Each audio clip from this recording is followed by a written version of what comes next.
Praktek itu harus runut, jangan loncat-loncat.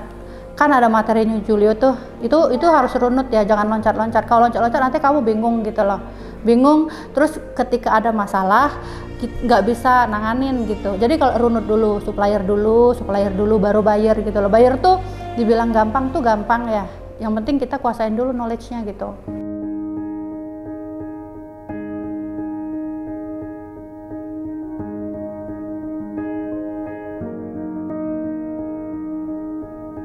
Awal mula ekspor, saya ini beneran ya, tapi beneran tapi bercanda gitu. Saya tuh gabut, jadi buka TikTok kan, nemu kontennya Julio, ya udah saya ikutin kan, scroll, oh bagus nih gitu. Saya penasaran, terus saya daftar join member BE kan. Waktu itu masih 350-an ya bayarnya.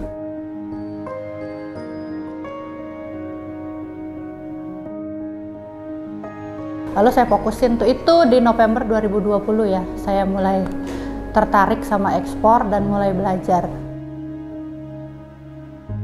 Pas lihat Julio yang videonya yang emas hitam dari Indonesia gitu, saya pikir jikalau ini ada pabriknya di dekat rumah saya mungkin akan main ini gitu, akan ekspor ini.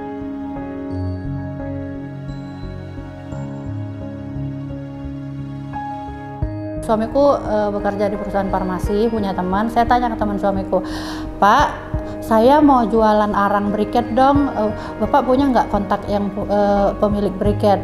Nah beliau menjawab, nggak punya Mbak Nia, tapi nanti ya saya tanya dulu gitu. Lalu saya tanya pagi, sore beliau ngabarin, Mbak Nia ini beberapa kontak pemilik briket. Jadi saya tuh dapat kontak owner pabrik ini dari temennya suamiku, dikasih sama dia beberapa kontak pemilik pabrik.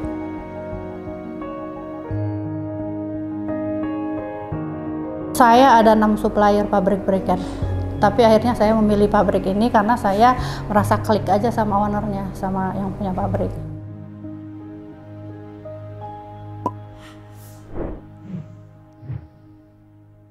Halo Pak Alphonse nih Pak, lagi staffing kita. Nih kenalin nih, ini member bisa ekspor juga, namanya Alphonse. Dia marketing manajernya Kanea Global. Ini bakal kirim kemana Ibu? Ke Rusia, alhamdulillah. Bisa ya Pak?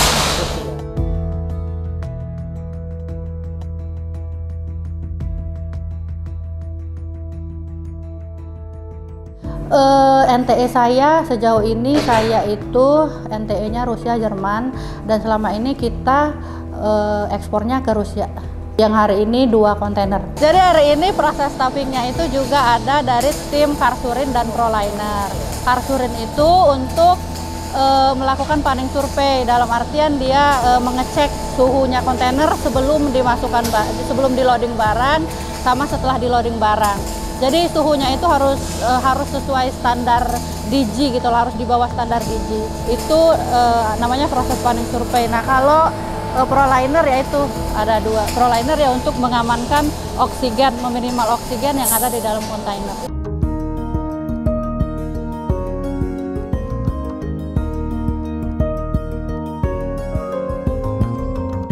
Jadi briket ini kan dia itu dalamnya itu ada oksigen. Briket itu adalah barang yang bisa terbakar dengan sendirinya. Nah jadi untuk meminimalisir oksigen di dalam si briket itu, makanya harus ditutup Proliner. Jadi kalau ditutup Proliner rapet, oksigennya kurang, artinya kemungkinan terbakar di kontainernya itu lebih sedikit. Ya semoga aman ya sampai ke Rusia.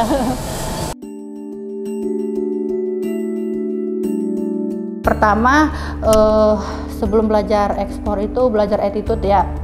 Karena banyak banget saya nemuin member bisa ekspor, aku nggak tahu mungkin karena masih muda, mereka itu bahasanya tuh kurang baik, kurang bisa diterima sama orang pabrik.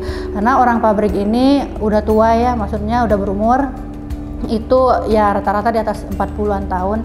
Jadi setidaknya kita harus mempunyai tutur bahasa yang bagus dulu biar bisa diterima di pabrik.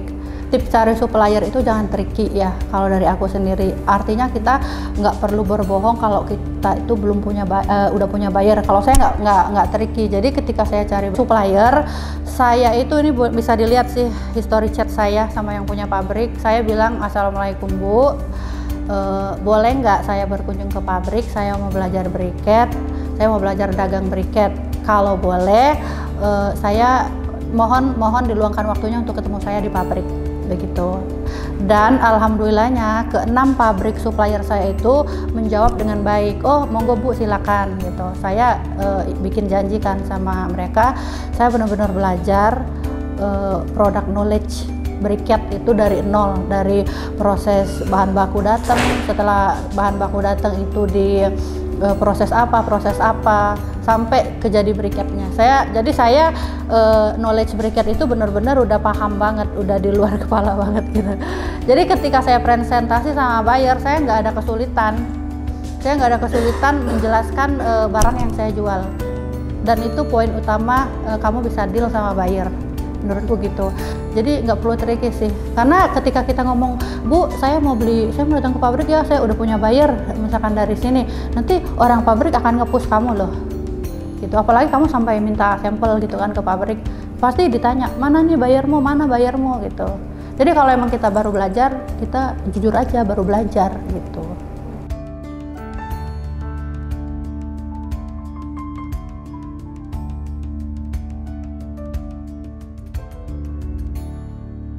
Hari ini kita stuffing 2 kontainer. Ini yang 40 feet-nya, nanti setelah ini yang 20 feet. Ekspor ke negara mana nih? Ke Rusia semua 2 kontainer. Alhamdulillah hari ini. Banget banget ya ekspornya. Trik main di lapangan sih, lebih kesenang sih daripada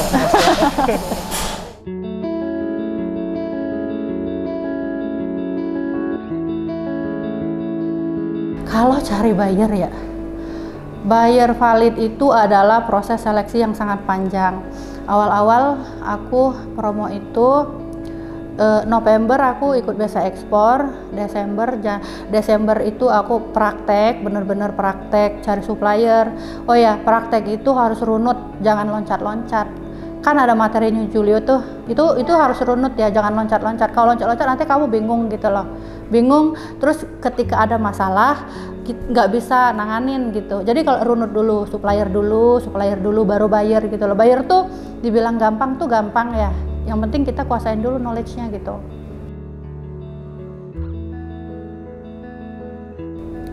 Awal saya promosi dapat buyer itu saya promosi di Facebook. Tapi saya promosi di Facebook udah punya website ya. Website saya itu berdiri di Januari. Di bulan Januari website saya itu dibikin sama suamiku. Aku bilang suamiku, "Mas, aku mau minta tolong bikinin website, 3 hari harus kelar." Ayo, siapa yang bikin website? Suamiku lembur, benar-benar nggak tidur 3 hari itu bikin website, yang dimana ya jujur aja itu materi website kita itu banyak mengadopsi dari websitenya Julio ya, kayak product knowledge dan lain-lain. Tapi walaupun kita nyontek lah, tapi saya benar-benar mempelajari itu. Semua produk itu benar-benar saya pelajari knowledge-nya gitu. Lalu saya promosilah ke grup ekspor impor yang ada di Facebook kan. Promosi di situ itu setiap hari di 28 grup posting setiap hari, cari timingnya, pasin sama waktu orang luar gitu. Nah, dari promo di Facebook itu saya banyak dapat audiens yang nanya harga, nanya apa, ada yang iseng gitu kan, ada ya banyak dapat audiens. Lalu dari audiens yang masuk itu, karena saya promosi itu menyertakan website, saya lihat traffic pengunjung website saya itu banyaknya dari negara mana. Nah, suamiku liatin trafficnya. Oh, ini dari Rusia pengunjungnya misalkan ada 100% ya, dari Rusia 80%, selebihnya dari India, dari mana-mana gitu kan.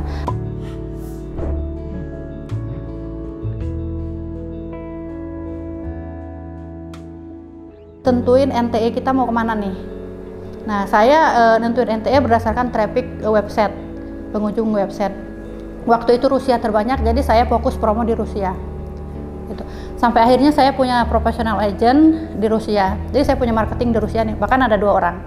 Satu anak member bisa ekspor yang dia kuliah di sana, satu lagi memang professional agent yang dia cariin buyer buat saya. Makanya buyer saya banyak dari Rusia rata-rata gitu kan. Nah itu professional agent saya itu saya dapatnya dari mana? Dari Facebook. Jadi nggak semua trader itu mereka tuh nggak bertanggung jawab, enggak gitu loh. Dia trader, dia tuh ada juga kok yang serius gitu. Ada juga yang serius dia nyariin kita buyer. Nah cuman kalau saya itu siapapun yang masuk ke saya, kan banyak tuh orang-orang luar tuh pasti pengen saya mau jadi tradernya gitu. Ada loh yang kayak gitu. Nah saya ngomong ke mereka, datangkan pembeli pada saya kasih kamu uang. Saya selalu tegas begitu. Nah dari sekian banyak trader-trader yang masuk ke saya yang dari luar itu, yang Rusia ini paling serius gitu. Sampai 2 kontrak panjang saya di Rusia itu dari dia, dari professional agent saya itu. Jadi dia saya itu setiap bulan itu kasih fee ke agent saya di Rusia itu, kasih fee sama ya sharing profit lah gitu, sama-sama menguntungkan.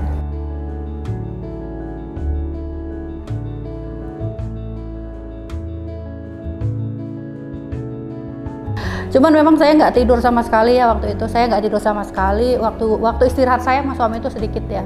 Jadi promosi kita bergantian jadi kalau misalkan saya malam, dia siang gitu. Bergantian sampai kita banyak banget sih dapat audiens waktu itu. Tapi dari situlah kita belajar nanti kita paham, oh ini orang main-main, oh ini serius gitu. Dari situ sih.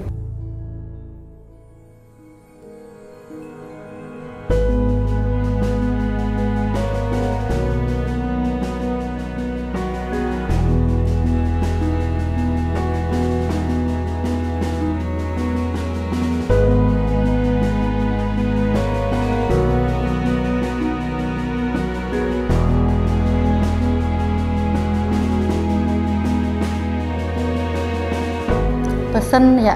Nah kalau menurutku ya yang mau mulai ekspor itu mulai start awal dulu gitu. Mulai start awal dalam artian kan banyak nih orang saya pengen bisa ekspor gitu, saya pengen ini tapi nggak berani ambil start awal. Start awal itu dengan misalkan ada yang langsung join ke komunitas bisa ekspor. Jadi kita bayar itu adalah start awal kita mulai gitu loh. Jadi kamu harus berani ambil start awal. Jadi setelah kamu ambil start awal, kamu pelajarin bener-bener nih. Kamu tentuin dulu barang apa yang mau kamu ekspor, pahami knowledge-nya, bener-bener pahami knowledge-nya. Setelah paham, baru cari bayarnya. Intinya sih sabar ya. Intinya karena ya itu tadi, buyer valid itu adalah proses seleksi yang sangat panjang. Nggak serta-merta kita hari ini promo besok closing gitu, nggak serta-merta kita ketemu satu buyer terus kita langsung kontrak, nggak gitu. Malah buyer yang cepet dapatnya itu cuman short term gitu loh, sekali order aja udah kayak gitu. Jadi kadang buyer tuh unik, tiba-tiba dia ngilang, tiba-tiba dia muncul lagi gitu. Cuman kitanya aja yang harus sabar, makanya saya bilang harus sabar aja. Nggak bisa yang kita langsung dapat buyer, langsung deal gitu. Nggak semudah itu. Buyer tuh suka kalau kita kasih knowledge loh, kita kasih ilmu gitu. Kita kasih ilmu misalkan, oh briquette tuh kayak gini loh cara bikinnya, kayak gini. Itu mereka seneng gitu. Jangan kita push, oh ya mister kapan beli, ayo enggak kayak gitu. Jadi kita kita share knowledge, share misalkan, oh kalau di Indonesia tuh briquette bahan baku tuh lagi sulit kayak gitu, penyebabnya ini mereka tuh seneng loh. Bila perlu kasih link-link berita online gitu kan, mereka seneng. Buyer tuh seneng kalau kita tuh kita kasih wawasan kayak gitu, apa yang terjadi di Indonesia tentang produk yang diminatin. Gitu sih.